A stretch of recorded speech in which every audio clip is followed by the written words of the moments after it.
Go. How do you? Can you hear the music? Okay. Oh, I can hear it. It's loud. Let me turn that back down just a little bit. It's probably a little too loud. Oh, dude, what a week! Oh, I know. What a week. There's just like so much stuff that has come out this week.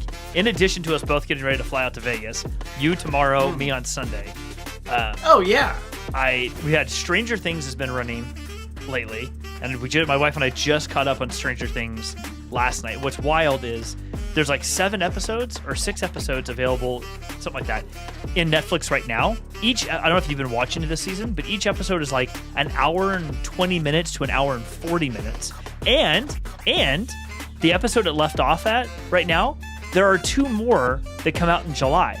They basically released them up to episode 7, then they give a break for a month, and then the final 2 episodes come out in July, and each one of those is almost 2 hours long. I would not be against doing like a Stranger Things episode of the Cussle Chat. Like, oh my gosh.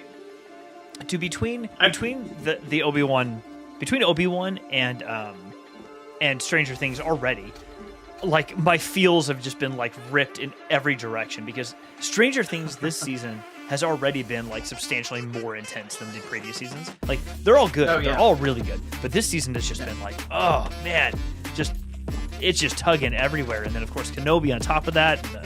I did not get a chance to watch Miss Marvel this week, so I am a little bummed about that, but I'm hoping to watch Miss Marvel tonight. I have not watched Miss Marvel yet. I am, and that's why I'm wearing my shirt, is I've been keeping up to date with Strange New Worlds. It's Strange great. New Worlds is, I love that show. It. Yeah, dude. It's a lot of fun. It's like light, fun science fiction. It is, I think anytime you're doing a prequel series like that, the hardest thing is making something feel old, but new again. And this does a great blend of the two.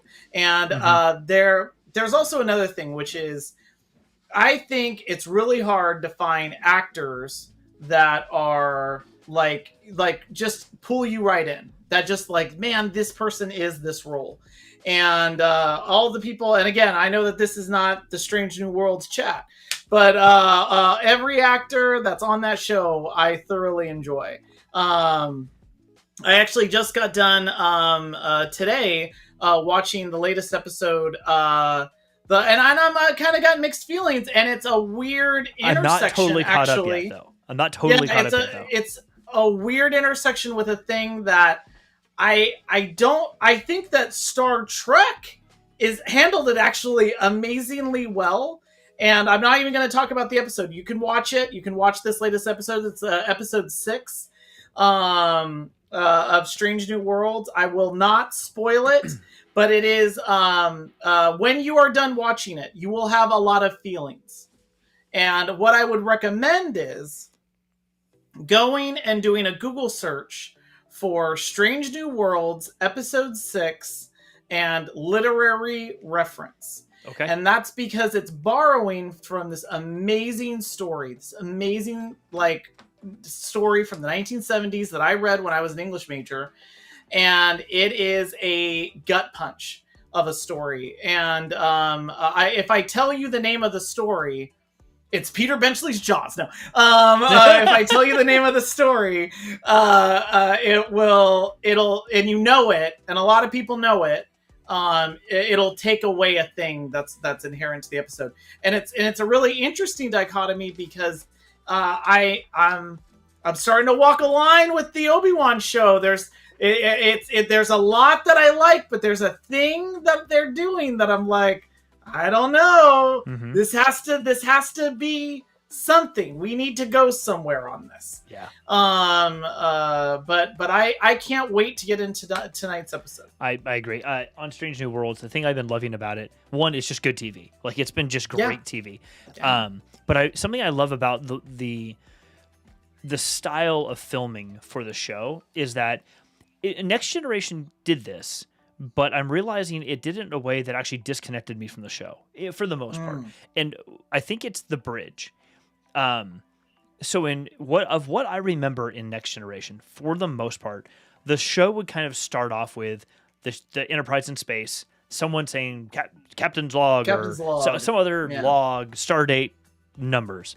And then it would usually either pan to somebody doing something, or to go to the bridge and people on the bridge doing their job and checking meters and numbers and all the kind of happy stuff. And what that wasn't every single time. But what I do really love about Strange New Worlds is that it's like we're following a story just like we were following with Next Generation. But the difference being, at least that I notice, is we pick up on a story that's already happening. So it's almost like watching The Watcher in Marvel's What If, but they're only on one timeline, and he's opening a door that's either jumping 5 days ahead or 30 seconds ahead or some other period of time ahead, and we're catching a story. We get to see the entire story, but we're not catching it right at the beginning of the story. We're catching it just slightly into the story, just like a half a bubble into the story, enough to make you feel like some stuff had already happened. But the things of like Captain Zog, I answer them out sitting there saying, Captain Zog, stardate, blah, blah, blah, stars fly by. Let's talk for a couple of minutes and then we'll get into it. It's like, no, they're into the story. And I really like that because it makes me feel like I'm sitting in and going, oh, wow, okay, we've got a thing going on here. All right. And for me, at least, I really appreciate that. I love that. No, I love that because all my cards on the table. I'm a big fan of certain tropes of Star Trek. Star Trek's been around for more than 50 years, so it's got tropes itself. One of those is the Captain's Log. I feel like this is going to be a crazy comparison. So Shakespeare often had a character come out at the start of plays to set the stage. And it was literally that. It was a character whose whole job was to come out, was to kind of set the setting of what the play was. And you can even see that in like Romeo and Juliet, two households alike in dignity. It's a character, and that's what the Captain's Log is. It does that. It really sets it up. But a thing that I really like, and by the way, I like that on a lot of shows, you get these overarching series arcs, like these storylines that play out over 6, 8, or 10 episodes. I like that. I'm not saying that we should go away from that.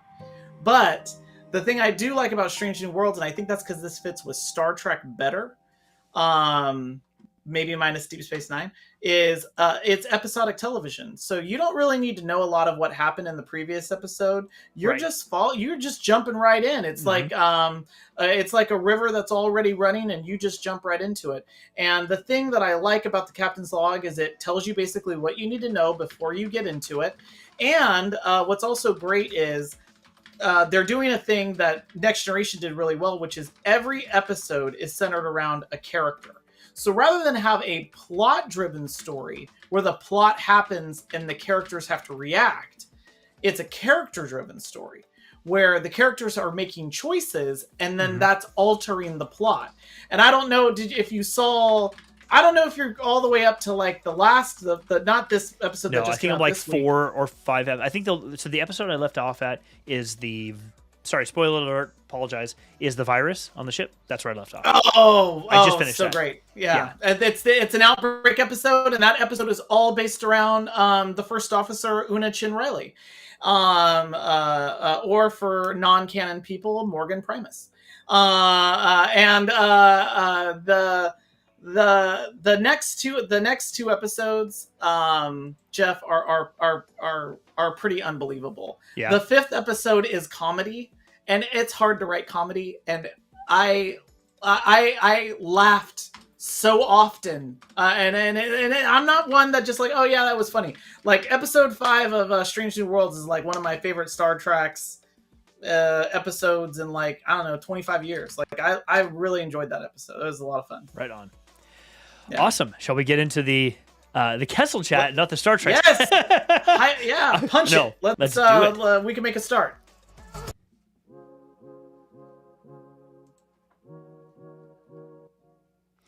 Hey, dude. How's it going? We are here. It's going okay. Yeah. It is. So we started off kind of talking about Star Trek and Stranger Things and all that, but tonight on the show we're getting into Kenobi episode 4, and I think there's a lot to talk about. Well, there's always a lot to talk about with Kenobi, but hopefully tonight's gonna be a little bit different because the last couple episodes we've watched of Kenobi have been rough. They've been hard to watch, like rough in a good way, like so emotional in so many different ways that they've just been tough to follow. But before we get into that, bearing the lead. Thanks everyone for being here. We really appreciate it. If you don't mind, drop a little subscription.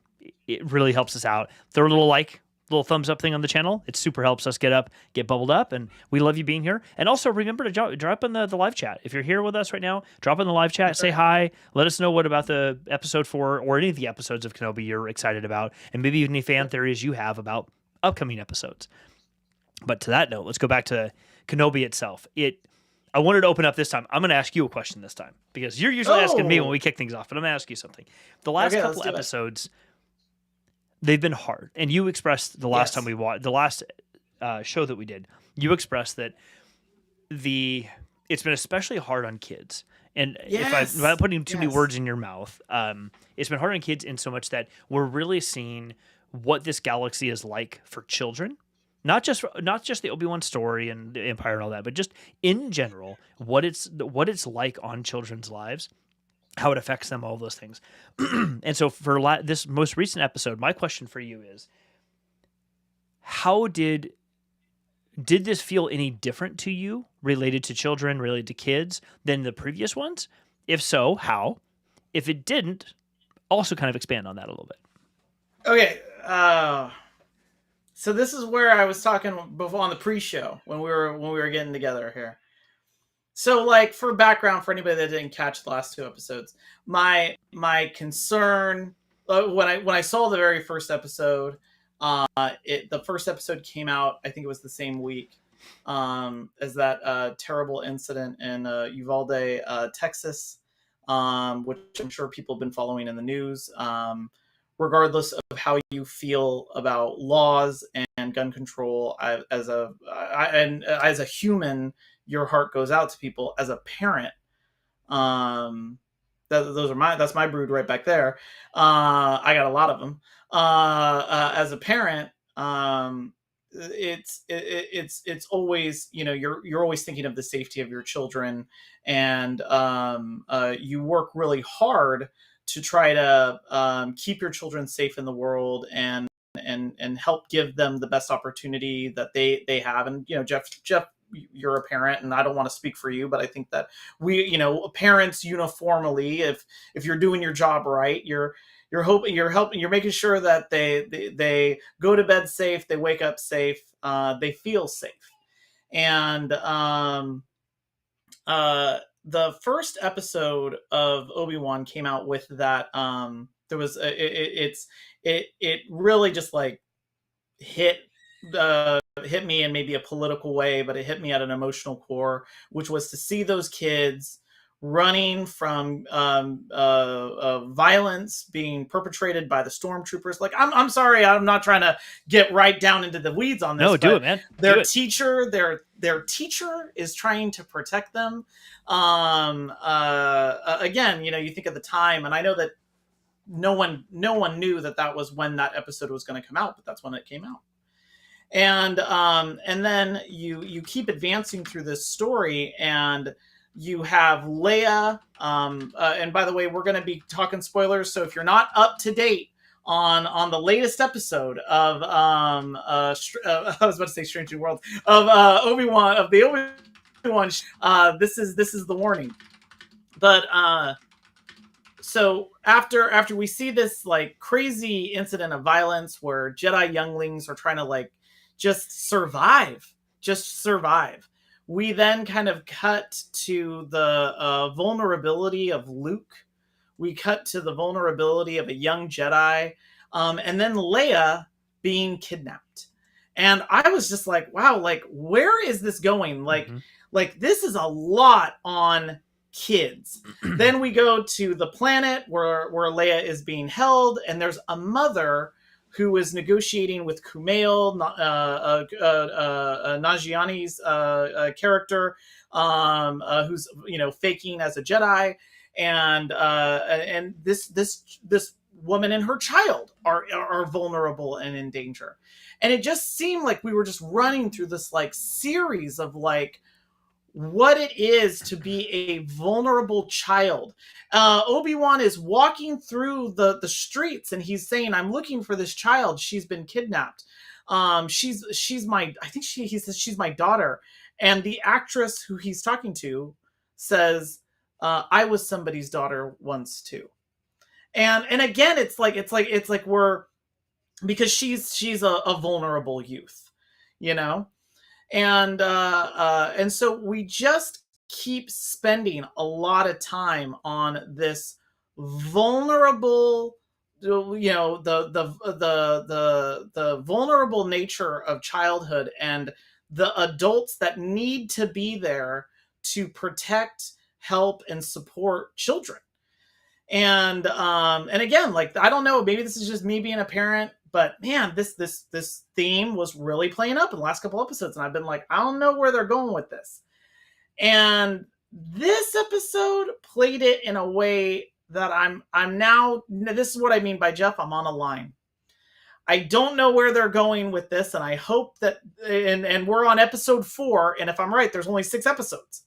So I'm really interested in seeing if this has to do with some type of trauma, because Obi-Wan talks about his childhood, about being taken from the Jedi.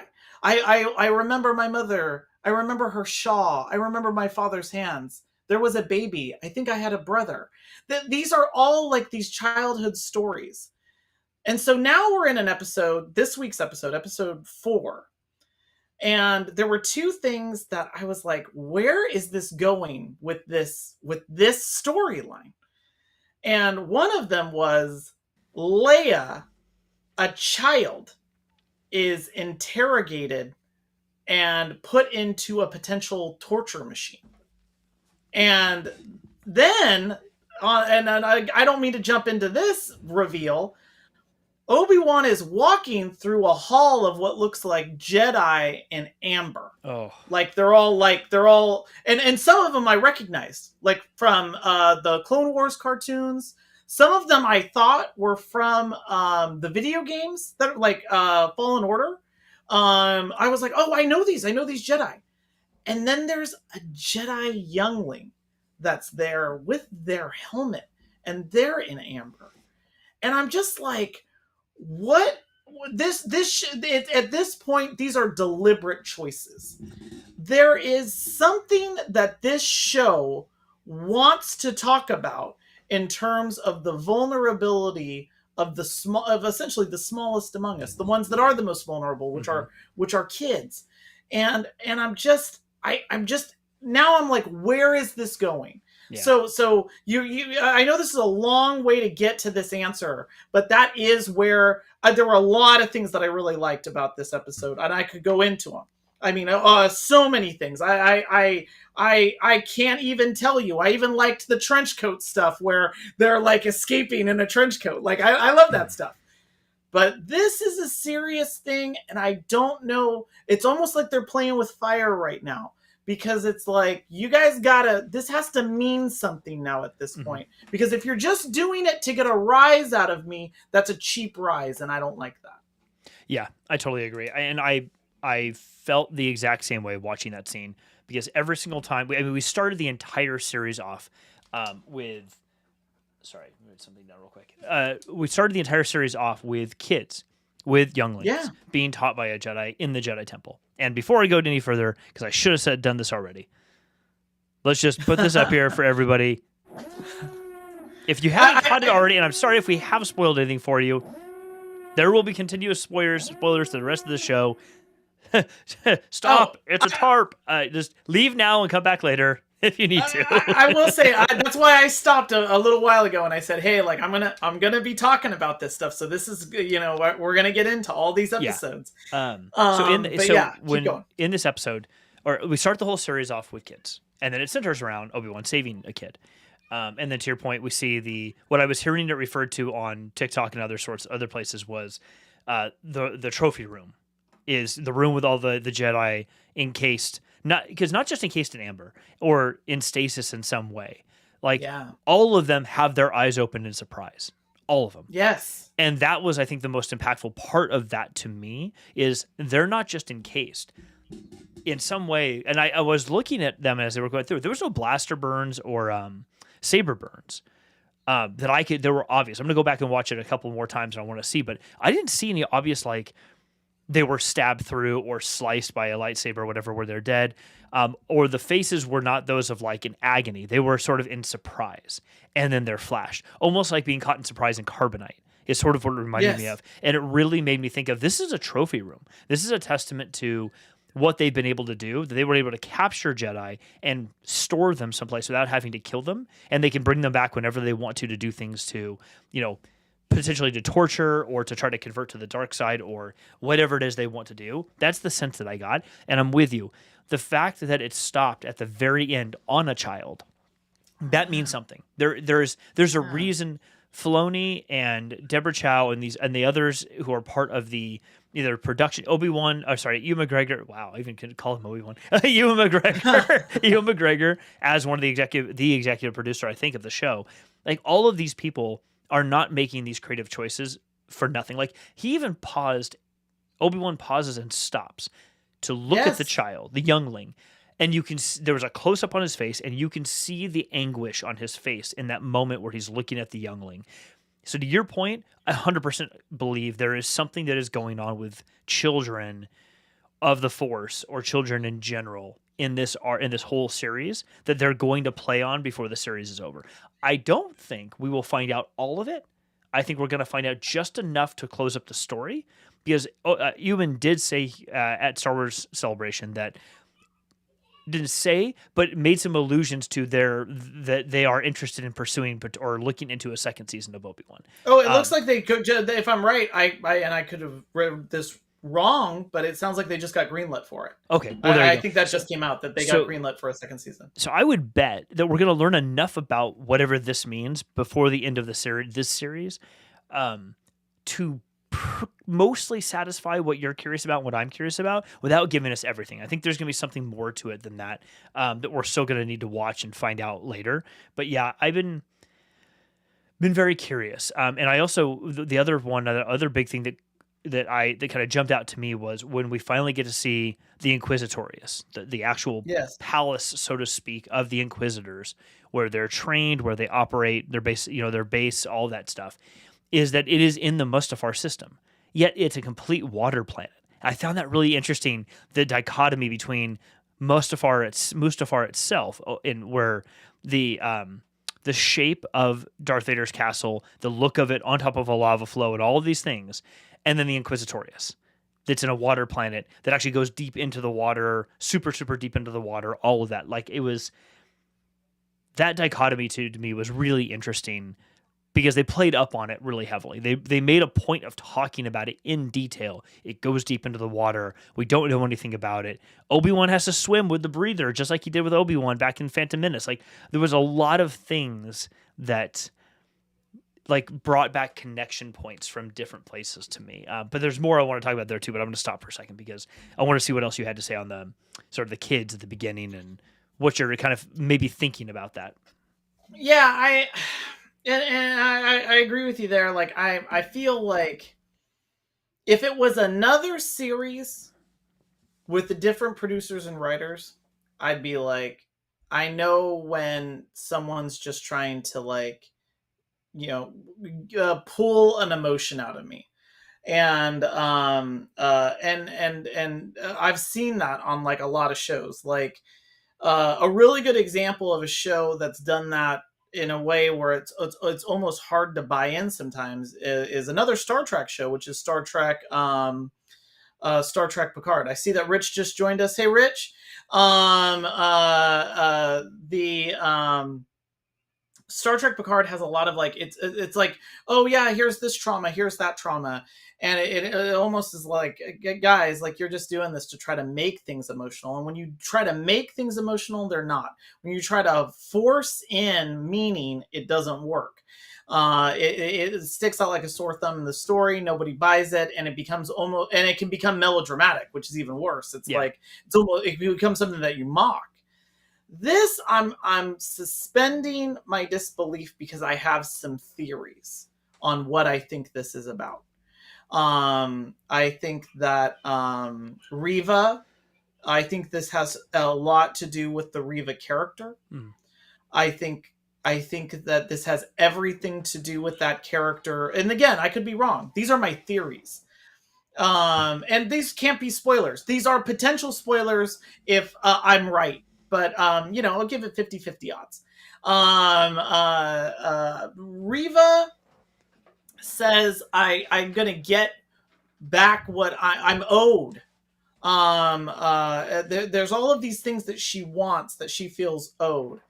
And I think that has everything to do with her background. I would be really disappointed if it was, oh, I just want to like have a better position among the Inquisitors. No. Like, I don't think it's that. Well, there's a I reason think, why they refer to her by her name, and none of the yes. others get referenced by their name at all. Yeah, and so I really think that the crux of this, all of the intersecting lines would be to Riva. And I think, did you say that you were getting like Trilla vibes Oh, definitely. when we were talking with 100%. Brandon? For those of you who do a YouTube search for Trilla, what is it, Fallen Order? Jedi Fallen Order. Yeah. Yeah, Jedi Fallen Order. That character's amazing. Yes. That character's amazing. It's a video game, but it has amazing cutscenes because it's real actors that acted out those scenes and then they were just animated. It reminds me of, if you like, Ralph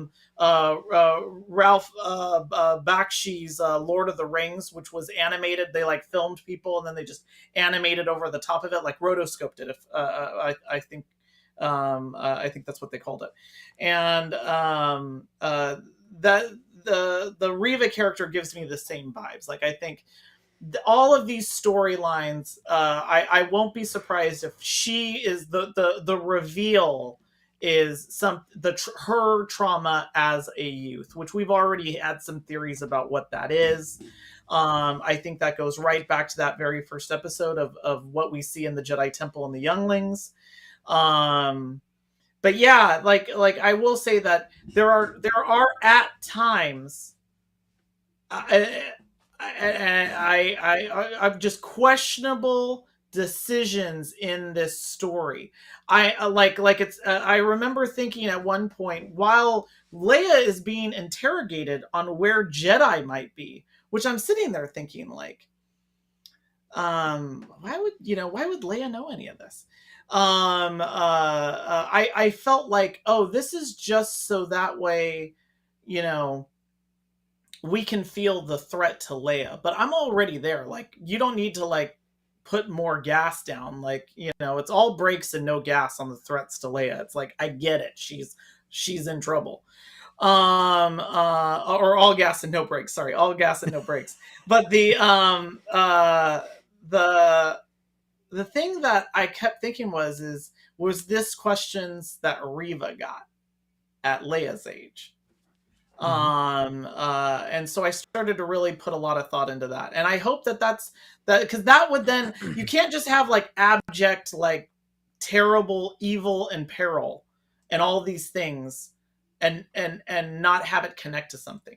So I'm very hopeful that it is connecting to something. I think that they've put enough seeds in there to get it to come around. And I think it even goes back to that line, I'm looking for my daughter. I was somebody's daughter too. I think there could be something there. Yeah, I totally agree. One of the theories I've had about Riva, a few different theories I've had about her character, but I'll go into one of them here in a second. But I'm with you that I feel like a lot of this backstory for this arc centers on her trauma, whatever happened to her when she was younger. One of the ones I've been kind of thinking on is that, not that Riva has any direct connection to Obi-Wan. I don't. Maybe that's what it is, but that's not where my mind is going. Where my mind is sort of going is that Riva was a youngling, not a youngling, Padawan. It's only been 10 years, so it's not been that long. Either she was a youngling or a Padawan, and it could be really either. If she's a Padawan, then she suffered through the fall.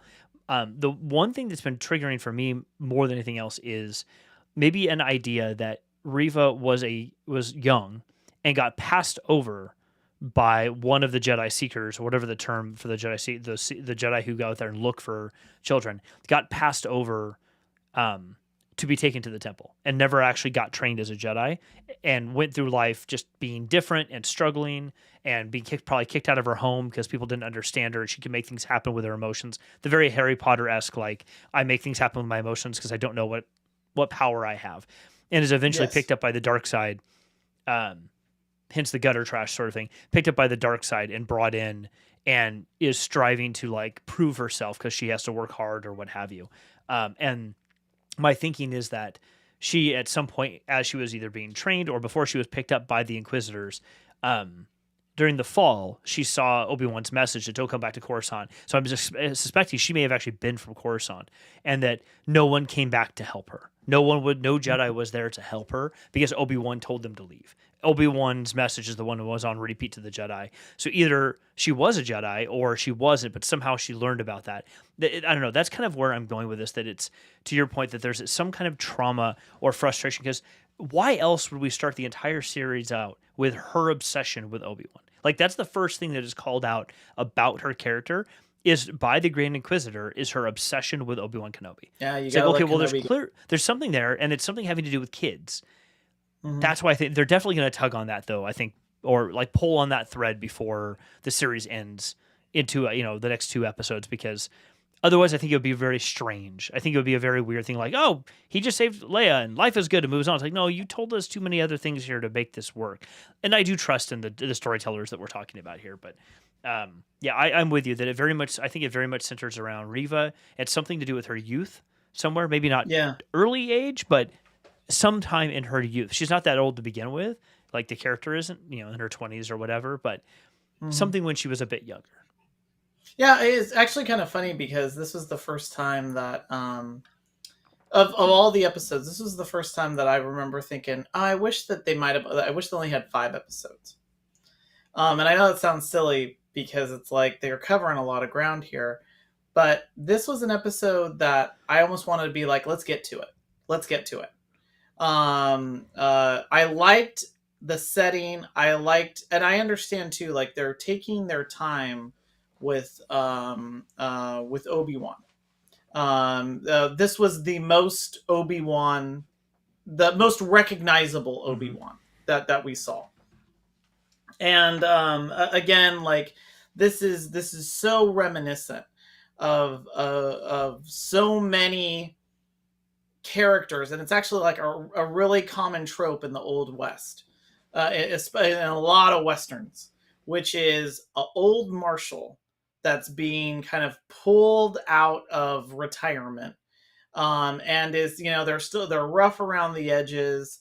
They're not the person that they used to be, and they kind of have to find who they were on the job. Mm-hmm. And I don't know why I didn't think of this example before, but that's very like John Wayne in True Grit, or if you've only seen the more recent True Grit, that would be Jeff Bridges. Yeah. And which is also, by the way, like a great movie. And so there was Obi-Wan not pulling out his lightsaber, Obi-Wan really getting, on the losing end almost immediately of a battle with Darth Vader. And then Obi-Wan really looked more like himself. And I don't mean that just from like an action adventure. I mean, he seemed more self-assured. Mm-hmm. Obi-Wan always had that, hello there type of vibe, where he was a character that was like a little bit of a swashbuckler. The same type of character that's like, trying to convince Luke to go to Alderaan. I'm getting too old for this kind of thing. Cutting off, people, pulling out a lightsaber and hitting people in a bar, that kind of thing, And this Obi-Wan doesn't seem like that up until I would say this episode. But I still think,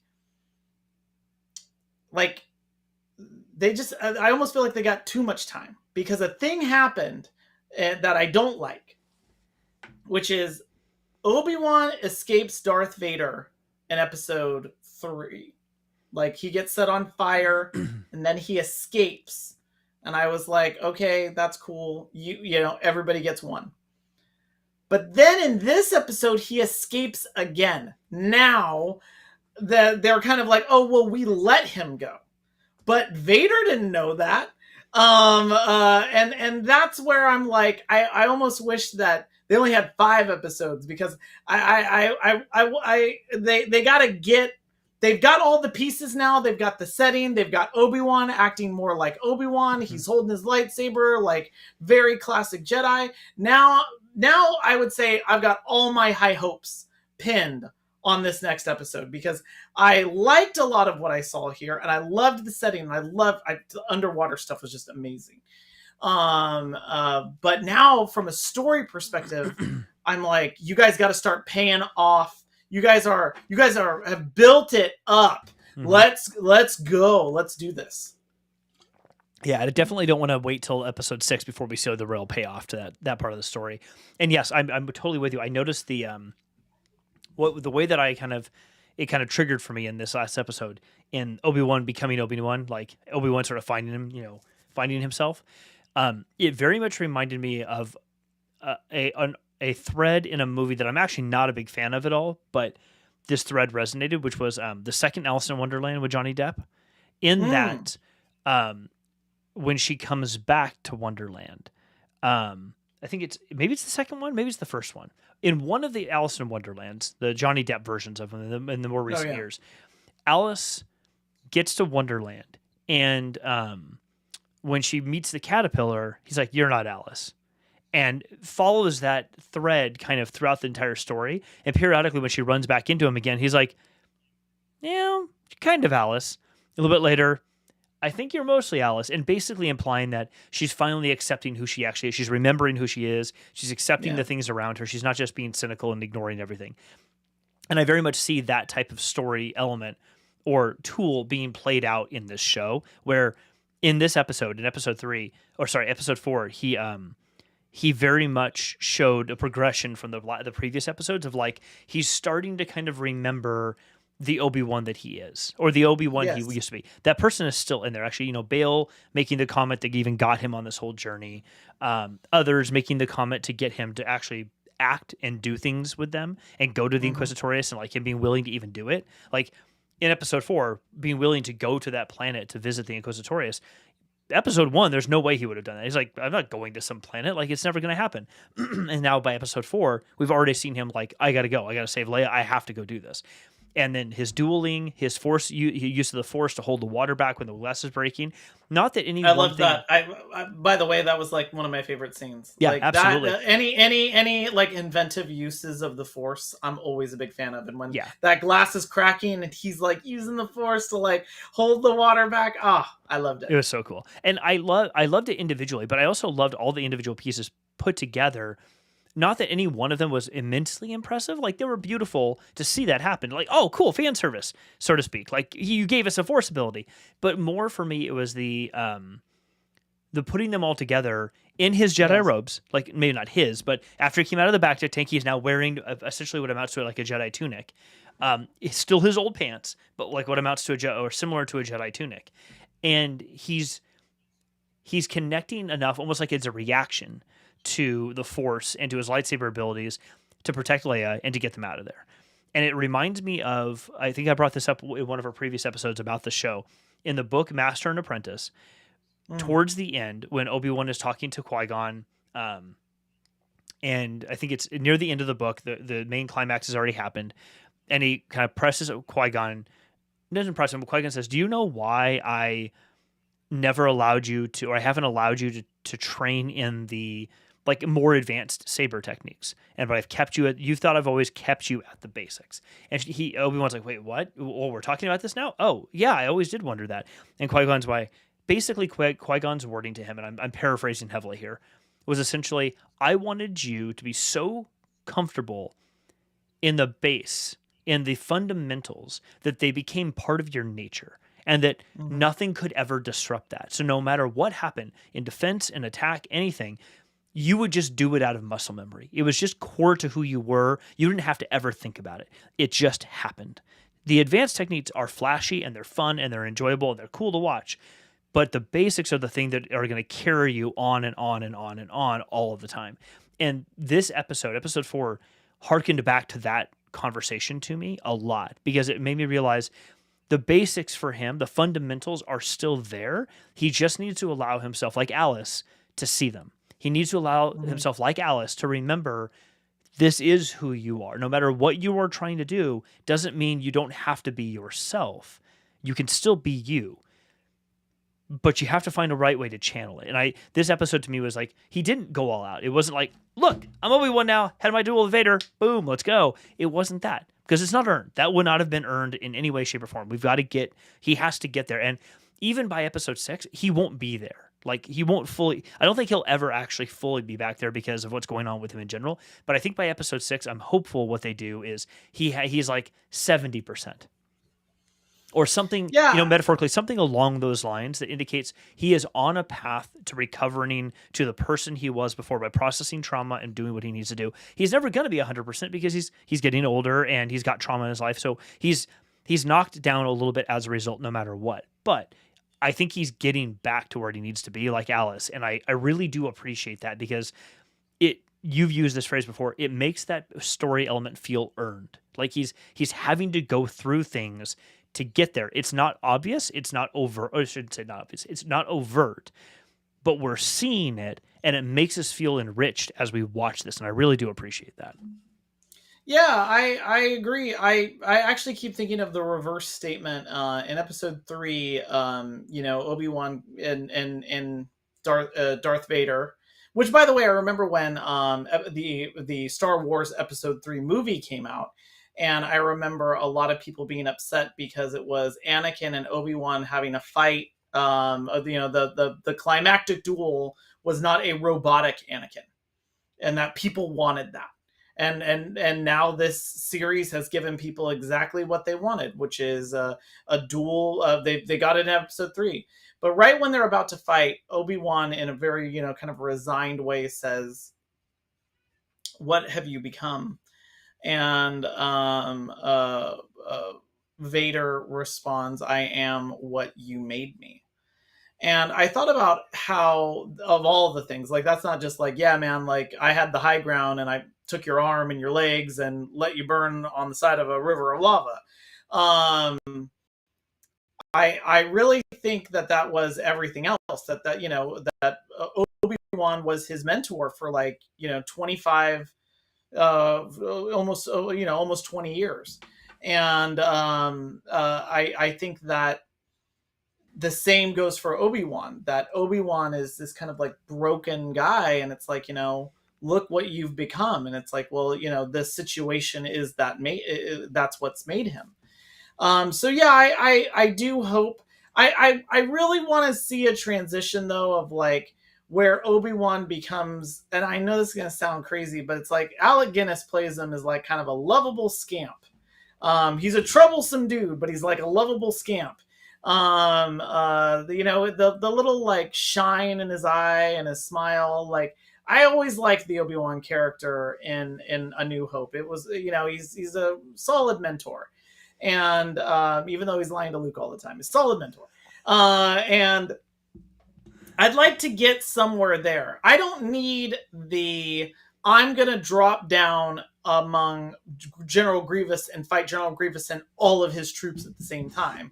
I actually need that. I need to see the character make the other transition, which is someone who is older, wiser, and patient. Mm-hmm. Someone who isn't so... someone that's not broken, but hopeful. And there are moments there where you see that. I will say that there was a visual thing in this episode that was like one of my favorite. That was like a great Star Wars moment. And you don't get those every now and then. Like in the last episode, we had a Star Wars moment, which was that duel was really interesting. But in this episode, there was an amazing visual Star Wars element. I was going to ask you, Jeff, as a part of this transition, was there one thing that was your favorite thing that was in this episode 4? That's a good question.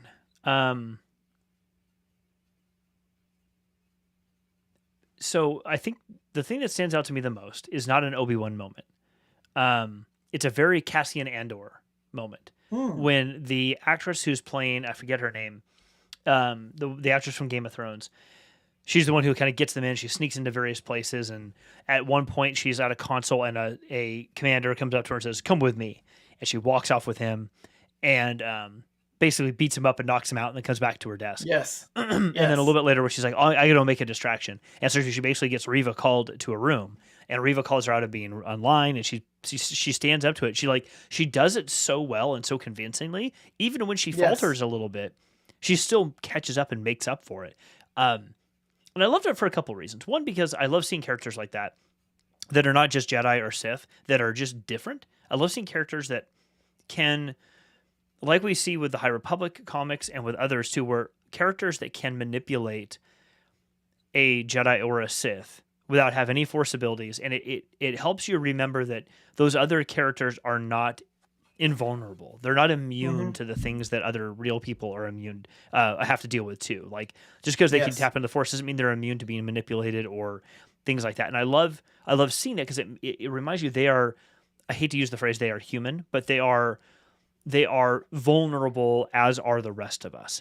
They are perceived to have more capabilities than many of us, and it's true in one sense, but it's also not true in a variety of other senses, because when you see this, you are reminded very quickly that they can be tweaked and tuned and manipulated just like anybody else can, even by somebody who doesn't have a Force ability.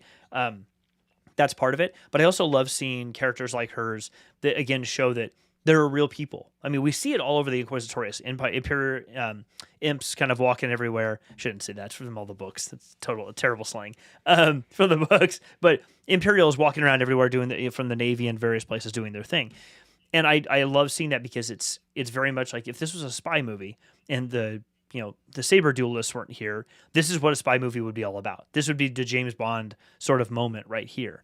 And that's a very misogynistic concept because she's not a man, but like the ultimate spy sort of moment where that person gets caught but then gets out of it because of something else that happens. And I really appreciate that because it one shows that these two women, these two actors confronting each other are amazing in that dialogue that they have, but also that it's not just a man's world, so to speak, in these movies and these stories and these shows.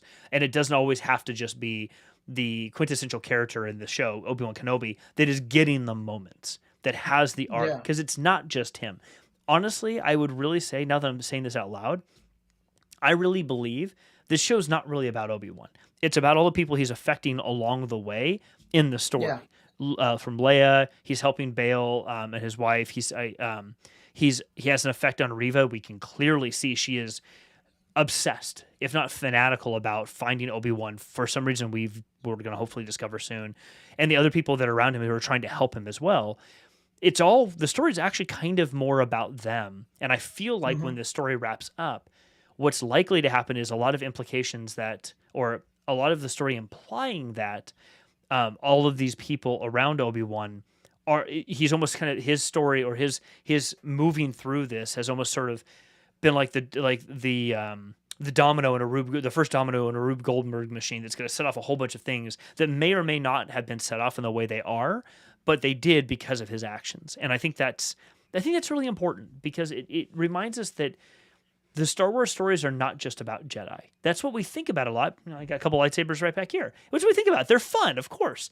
The whole idea of that's really cool. The powers of the Force and all these things. But they make up a tiny percentage of the population of the galaxy. Most sentient beings are not Force sensitive. They're the real creatures and beings and people who live in this galaxy, and they make up the bulk of the stories as you could imagine if it was a real thing. And I love seeing that. I love these little reminders that is actually the case. Because then when shows like Cassian Andor come out or The Mandalorian and others, you can get even more excited about those characters because you can really connect with that character. Not that you can't connect with parts of Obi-Wan or other Jedi or Sith, but it's so much easier to connect with somebody who's actually got the same capabilities that you have. I can't use the Force. Like, I can't really duel with a real lightsaber. Okay, I can connect with other parts of those characters, but I can't connect with them in a lot of ways. But I can connect with Leia. I can connect with Bail in various pieces and points. And I appreciate that they're doing that in this show. Yeah, and I mean, I will say that like I'm a sucker for all the Jedi stuff. Like, I'm not gonna lie. Like, I think we had a one of our guests that's been on the show here. Oh yeah, see, one of the guests that's been on our show here, Joanna, has talked about magic in the world. Like, that's a part of this being like again like a space fairy tale a Mm-hmm. long, long time ago in a galaxy far, far away. It's definitely a fairy tale, and fairy tales have knights and pirates and princesses and all these things. You know, there are times where it's like very Arthurian, and I really enjoy a lot of those stories. That said, there's a lot of characters that I've like Han Solo. Jeez Louise, I mean Han Solo is like one of my favorites. R2D2. R2D2 is like a robot, and he is my favorite character. If I could have like an R2 right now, like 100% would have that. They sell them at Galaxy's Edge. You can just go buy one for, I don't know, Oh, but I mean, $25,000 or something. Jeff knows this. When I went to Galaxy's Edge, R2 like wheeled over to me, and I like talked to R2. Like I've heard, this is gonna sound silly. I've heard that when people are on the set of like Sesame Street, they'll talk to Big Bird or they'll talk to Elmo, and kids do it without even thinking. It doesn't even matter if the puppeteer is like right there. They will talk directly to the. That's how I was dealing with R2, and that was like a robot. But yeah, like you know, he's not force sensitive, so it's cool. But I've always been a sucker for the Jedi stuff, and I will say that one of the things I really liked about this episode, for those of you who have watched it reminded me of one of my favorite scenes in episode 2, which is the light show that can happen when you play a lightsaber against the dark. And that is when, yeah, I really enjoyed this. They're in a room where the floor itself is like very reflective. I remember when there was a behind the scenes documentary that came out about episode 2. And those behind the scenes documentaries are hilarious because oftentimes it's being done by people who are like, oh, what we're building is gold. It's going to be gold. But there was one thing that I really liked, which is they talked about how, well, we have Obi-Wan and Anakin and Yoda all having a lightsaber battle with Count Dooku. And we really wanted to do something different for each one of them. And when we got to Anakin, George Lucas is on set and he says, what I wanted to do was play with light and darkness. And that's why they filmed it with the lightsabers kind of moving up and the glow of the light. There's this really great shot of Count Dooku kind of spinning his lightsaber above him. It's all like kind of red. And it isn't a acrobatic lightsaber. It's every frame a portrait kind of a thing. It's a very beautiful thing, and it's something that I had never seen before done in a Star Wars movie. And that's what this moment in episode 4 looked like. I think that Star Wars is its best when it is an event, when it shows you something you've never seen before, when those stars streak back and you jump to hyperspace. That is Star Wars. And for a moment there, when that room was dark and the floor is reflective, and Obi-Wan's lightsaber is activating and he's taking out the stormtroopers, I was like, this is Star Wars. Like, and not like one of those like terrible fans that'll be like, oh, this is Star Wars and that's not Star Wars. But what I mean is like cinematic. And this was a thing that I said earlier, is that the show, I wish the show had a cinematic budget. That was cinematic. That was Star Wars. There was a lot of parallels there with the scene at the end of Mandalorian season 2 when Luke came in and was doing his thing with his lightsaber. Like there's a lot of parallels in that sort of, your word, cinematic sort of play there. I wanted to get to Joanna's comment here because I think this is really interesting, that Obi-Wan had to contend with fire, metaphor equals passion. And in episode 4, the first He first awakes in a bacta tank and then has to swim through deep water, metaphorically, in motion. It's really interesting that you pulled that up, Joanna, because I don't think I actually thought about it that way. But now that you say that, it seems almost obvious that that would be the case. I really love, too, in that bacta tank, the whether they're actually connected to one another or not, I don't know. But almost like the dyad, so to speak, between Rey and Kylo Ren. But to at least see the two of them side by side, probably not at the same time, but like having these Force visions, it reinforced for me that Obi-Wan's been repressing his trauma and his emotions and these things for so long, but getting burned and confronting Vader made him forced him to have to reckon with it really fast. And in the bacta tank, he's having this nightmare of it happening. And at the same time, we see Vader dealing with the exact same thing. But what I'm reminded of is Vader has been going through this a lot longer than Obi-Wan. Yeah. He's had no choice but to face his trauma every single day, all of the time. He wears a suit. He has no limbs other than, the basics. He's got no limbs anymore. Like, he's in a bacta tank basically every time he's back on Mustafar, just trying to heal himself even a little bit to regain anything. Like, it was an interesting counter to each other to watch that happen. And then, to your point, Joanna, to watch Obi-Wan, then also the nightmare ends. He opens his eyes and he can climb out of the bacta tank on his his own, under his own power. Vader can't. I thought it was a very much sort of like, I'm dealing with it with you. I'm dealing with it with you. Stop. I'm going to get up and walk away from this. And Vader can't do that. To me, it was a really interesting reinforcement that Obi-Wan has choices here. Vader doesn't believe he has any choice. He's stuck where he's at and he's dealing with this. And that's the difference between Obi-Wan and Vader in this moment. I don't know if that's a great thing or a bad thing, but it's an interesting distinction between the two characters in that moment. Yeah, I gotta say, I'm just I'm really digging the things that Joanna's bringing up in this. First, I thought of like the river Styx. And by the way, like Joanna's probably knows this a lot better than I do, but I was thinking about when he's coming out of the water, like when they gotta go and save Han Solo in Return of the Jedi, they have to go to the underworld to go and get them, the gangster underworld, but then it's really like a metaphorical underworld. That's why Jabba's palace is like gross and it's like hellish, is that they have to go and like retrieve the soul of their friend and bring him back. And that's kind of like I thought of that too with the rebirth almost of like going through the bacta tank and then having to swim through the depths so that way he could go and reclaim this soul, Leia, that's been taken. But then I started thinking of Avatar: The Last Airbender, which regular viewers of this show know is a very favorite show of mine. And I was thinking about how, I could see how episode 1 might be Earth. He's in the sand. He's got to retrieve his lightsabers from there. And how episode 2, he's got, all Leia asks of him is to make it so she can float. And he pulls her up and makes her float. I'm thinking air. I'm thinking earth, air, fire, and water.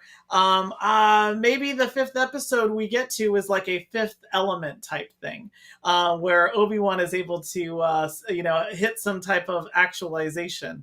But yeah, I liked a lot of the play there. I really liked the use of. I've enjoyed the use of the bacta tank as just not a story framing device. I feel like that was overused in the Boba Fett show, but I like it as a setting. I think it looks cool. And to have the parallel, we're talking about kind of like the dyad, like the parallel between Vader and Obi-Wan, both getting through that. But yeah, and Joanna's bringing up the fifth element could be his spirit or the Force. I think that is the big secret that Obi-Wan is trying to get to, by the way, which is the whole, like, he's talking to Qui-Gon. He's trying to call in all of these things that he can't connect with, which is, which really, it's like Aang in The Last Airbender. Aang can't become an actualized avatar until he unlocks all of these chakras that are running through him. And one of the biggest ones that he has is shame. because he wasn't there to say, he ran away, and while he was away, his entire people were massacred, and he carries around a lot of guilt and a lot of shame. And when he is able to let that go, he's able to actualize and become that fifth element. The as I think as Jodorowsky talked, the inkle. You know, it's it's that thing that's beyond the physical space. Mm-hmm. And so, yeah, I hope that that is what happens, because that would fit in line with what the heck is this? Look, everybody, watch the show, man. It's the first season's rough, but second season and third season are like unbelievably good. I have an idea. We just, Joanna, this is how we're going to stay connected. You're going to come on the show very often. We're going to do a separate one that's all about the Airbender, the last Airbender. Well, let's just set up a Discord channel, and we could just go ahead and get on there and do watch parties with the last Airbender and then the Legend of Korra and all of that. Like, see, this could be just basically like a spin-off of the Kessel Chat and turn it into like the fantasy show videos that we do, because there's so many of them. I'm telling you, I could easily do this. We could make this we could make this the Jasmine, what is it? What's Uncle Iroh's tea shop, the Jasmine Dragon or something. But yeah, I really think that that's where that has to go, because I think the trick to all of this is, and again, Jeff, I know that this is a world that's definitely bigger than the Jedi, but I think that the Jedi's story is one of surrendering yourself to the Force. Agreed. That and that's a thing that you hear in Rogue One. I'm with the Force is with me. I'm with the Force, and the Force is with me. Which, by the way, is like a really powerful scene for those who have seen that amazing. That's amazingly shot. It's great actors. That idea that you can't bend the Force to your will, that you have to just be one with the Force is to just kind of let yourself go into it. And that means that you also, it's like what Morpheus tells Neo in the Matrix: fear, doubt, you got to let it all go, Neo. Obi-Wan has to let it all go. Mm-hmm. And I think that's where we're kind of getting to. And I think that's also where it's like, he's got to even let go of, I have to be here for Luke, and I have to do this. He's still thinking in the old way. And he's in a new world now, and he's actually got to be thinking outside of that. The Jedi Order's not going to come back, and you know what? It probably shouldn't. It has, all of these things have cycles of rising, renaissance, decline, and rebirth. And I think that he's on that side of it. And I would love for the next 2 episodes to deal with that. Not just, I need a rope swinging Obi-Wan who's going to come in like Errol Flynn and be all like crazy, like heroic. No, I don't need that. No. I just need payoffs on some of these things. Yeah, it wouldn't be right for his character anyway. No, I'm with you. As you were describing this, the way I was thinking about it is sort of, it's almost like this is a quintessential example of what happens when a Jedi falls. No, not falls. Loses their way. They don't automatically become. You don't like automatically become a Sith. You don't automatically become a Darksider. But when you lose your way, and you lose your understanding of why you allow yourself to connect to the Force and why you let go of a lot of the materialistic things you have, there's a reason for those things. As much as the dogma of the Jedi was outdated, and actually it's very likely what got I believe very heavily, that is what got the Jedi to the place of declining so far that Sidious was ever able to take over. That dogma hindered them terribly. Whereas, in the High Republic, we see that actually the dogma isn't really like the hard and fast that we see in the Skywalker saga. But this is an example to me of like, this is what happens when a Jedi loses that path and they kind of go into shadow. They go into fog. They don't just become a dark side user. You don't just go, well, I've lost my way from the light, which means I'm automatically in the dark, and I've just decided I'll use dark side powers. Like, that's not that's too binary. That's not how that plays out. And it's also not, and I hate the term gray Jedi. I really do not like that term at all, because to me, the gray idea is the blending of dark and light, darker colors and lighter colors. That means they're willing to dabble in the dark. Well, Obi-Wan's not. He has no interest in dabbling in the dark. Qui-Gon never had an interest in dabbling in the dark. He just didn't want to follow the dogma, because the dogma didn't always take him to the place he knew was right in his heart. But he wasn't tapping into the dark side to do that. He wasn't doing villainous things to. That's not what Obi-Wan's doing either. He's just lost his path. And through these, I'm hopeful that what we're going to see is him regain it, in so much that we all see and Obi-Wan recognizes who he actually is. I don't think they need to recover him. He doesn't need to be, I've reconnected and now I'm the Obi-Wan from pre-Clone Wars. No, we don't. None of us need to see that. What we are hopeful to see is he becomes a whole person again, or at least enough that he can see what's going on and can make like cognitive choices without the distortion in front of him, and he's going to start making better choices going forward. But I don't need to see a completely recovered Obi-Wan. Like that's not who he is. He doesn't need to be that anytime soon. Like maybe enough to train Luke when Luke's a little bit older, but that's not what we need right now. We just need to see him. I don't even want to call it a redemption arc, because he didn't fall from grace. He was doing the job, but he's reconnecting with who he actually is. Yeah, and I think what you're talking about, which is actually a really cool story trope, is the loss of one's faith and the recovery of it. And that isn't often a religious faith. Sometimes it's just the faith in oneself. Yeah. Again, I know that I've brought this up a bunch of times, and I'm sorry that I keep bringing this movie up, and I'm not going to say it's not problematic, because it is crazy problematic. The movie The Searchers, which stars John Wayne, and it is directed by John Ford. It is a problematic movie. Jeffrey Hunter is in it, the original Captain Pike. See, we went full circle back to Strange New World. Natalie Wood is in it, and The Searchers is not just about two men searching for a kidnapped woman. It is the work that goes into recovering one's soul. And again, I'm not talking about that in any type of religious motif. I want to think of soul as like the literary soul, like the essence of the human. John Wayne's character in that movie, it becomes a bit of a monster, and in a way that is almost unexpected, in a way that on the verge of his greatest success, he's about to destroy it. It is a painful story to see, but then right there at the end, he finds his faith, and it's a scene that I don't know how to describe it.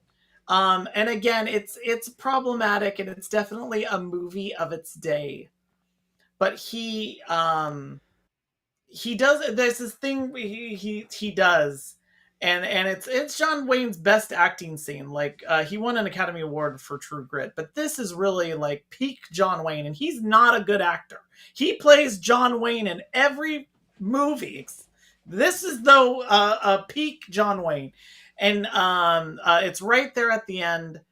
And you see him make this recover. He recovers his humanity, and he recovers his faith in who he is. And then at the end, it is a long, like 3-minute shot, which if the Obi-Wan story ends this way, I'll be like 100% on board. This was great. Again, I'm not saying watch The Searchers, because I know a lot of people are going to be like, this movie is at times out and out racist. Terrible. I'm just saying that as someone who loves film, man, is that movie bringing up a lot of parallels that I think could also be happening here. I'd also point out things like I feel like they're pulling a lot of like the Jodorowsky stories. Mm. There is a graphic novel that Jodorowsky did, using he was gonna make a version of Dune, which would have been insane. And anybody that knows Jodorowsky, he's like he has like dogma films. He's like they're like crazy movies. They're like insano movies, but it's an acquired taste. It's like ketchup on caviar. That's how acquired it is. But he did a graphic novel called The Inkle, and that has been used to make things like The Fifth Element. Like The Fifth Element is really taking everything from The Inkle, and this story of someone who is finding their faith in a faithless land, which is where Obi-Wan is. In The Inkle, it's set in some like crazy long far from now future. In Westerns, it's set in the past. Mm-hmm. And yeah, it's a trope of Westerns, I would say, most often Westerns, which is the finding of one's faith on the frontier. Mm. Yeah. Awesome. Well, this has been fantastic. And we've got 2 more episodes of Obi-Wan coming up next week and the week after. Just so everyone watching, we are not going to be live streaming next week because Ryan and I will not be in town. We'll both be either still on the road or traveling home, but no show next week. We will catch up on Obi-Wan episode 5 the week after, but can probably at the same time. And we probably have to do a couple episodes to wrap this thing up because there's still so much going on. But it's been fantastic, man. This has been It's been good. I'm glad we were able to, even though we got through the kids stuff that we needed to get through. I'm glad that there is the arc is making the natural turn that it needs to. We're gonna find out hopefully about that other stuff soon. But yeah, this was a good. I think this was a good one for us to kind of go through. We needed this episode. I think we really needed this part of the story to be able to get to the next piece. I've seen some messages online that are indicating like, oh, this was just a bridge episode. This is just one of those like this throwaway episodes. I'm like, absolutely not. Like, no. It served a lot of very important purposes for the story. It was the shortest episode, but I think that was okay. I think it was actually a little bit shorter may have even been better because as much as I would have loved to see more in the episode, this was one that needed to happen fast. This was the this is not the Ocean's 11, but the sort of like the quick take shot that needs to happen. This, cool. We're done. We move on. It needs to happen that way, I think, for it to be affected. Because otherwise, if it took longer, it would have had to have been much longer than it was. Like to do it well, if it was going to be longer, it would have to be like an hour and 15 minutes. But to me, it was either go short or go way long. But there was no middle ground because you wouldn't be able to do it service, or you would make things go too long and it wouldn't work. So. Yeah. Anyway, I will say this. I'm glad that we talked about the thing about the vulnerability of young people that we keep seeing in this universe that they focused on in every episode. I'm glad we started there. I like you. I have a belief that is they're trying to get to a message there, that there's something that they want to say. Now, I will say this, Jeff, if you're interested in seeing how Star Trek is handling this, and I will say that episode is very, very hard to watch. Episode 6 of Strange New Worlds is something. It's a hard episode to watch, but its message is there is a deep message there around what they're talking about. And it's a very similar thing to what we talked about at the beginning of this episode. So I would 100% recommend. I would recommend watching all of Strange New Worlds. I'm not trying to like Trek and Wars this. I'm just trying to say I'd 100% watch it. It's an amazing show. But this latest episode has left me. It's hard to watch. It was hard for me to walk away from. But I knew what message it was. And again, when you're done watching that episode, search Strange New Worlds. Episode 6, literary reference, and then read the short story that this episode is based on. It is something that short story has stuck with me for years. It's sitting right here on my shelf, right over there. And it has always been something that I've thought about. And there's a real message there, especially when we think about the vulnerable people in our society. So yeah, I think we're it's a bevy, it's a host of really great shows right now, Jeff. I feel so great because we have so much to choose from. We totally do. All right, everybody, thanks for being here. We appreciate it. And when catching on this in the replay, thank you for being here too. We appreciate you. Have a wonderful one, and we'll see you in 2 weeks. Enjoy Kenobi. We'll see you. Bye, everybody.